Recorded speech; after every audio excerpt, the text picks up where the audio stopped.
இன்னைக்கு நம்ம chilli sauce செய்ய போகிறோம். அதுக்கு இந்த மாதிரி க்ரீன் சில்லி ஒரு 100 கிராம் எடுத்திருக்கோம். இந்த க்ரீன் சில்லி 100 கிராம் எடுத்திருக்கோம். 5-6 பூண்டு உரிச்சு வச்சுருக்கேன்.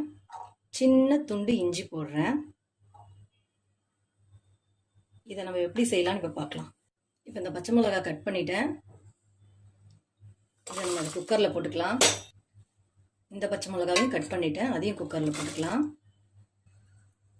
அது கூடவே இந்த பூண்டு இஞ்சியும் போட்டுக்கலாம்.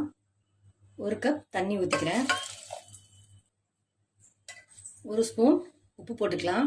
இப்போ நம்ம குக்கரை மூடி 3 விசில் வேக வச்சு எடுத்துக்கலாம். இப்போ இதை திறந்து பார்த்துடலாம். 3 விசில் அடிச்சிருச்சு.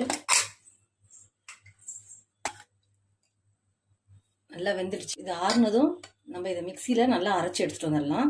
அரைச்சி எடுத்துகிட்டு வந்துட்டு எப்படி செய்யறதுன்னு பார்க்கலாம். இப்போ இதை நல்லா அரைச்சின்னு வந்துட்டோம். இதை வடிகட்டிடலாம். இதை வடிகட்டிட்டோம். இப்போ நம்ம வடிகட்டி வச்சதை இந்த குக்கரில் ஊற்றிக்கலாம்.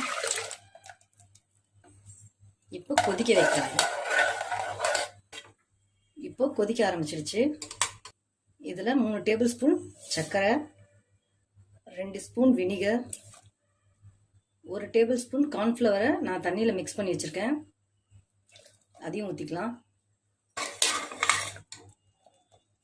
இது இப்போ நல்லா திக்காயிடுச்சு.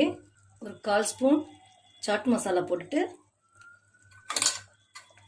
நல்லா மிக்ஸ் பண்ணிட்டோம். இப்போது ஸ்டவ் ஆஃப் பண்ணிடலாம்.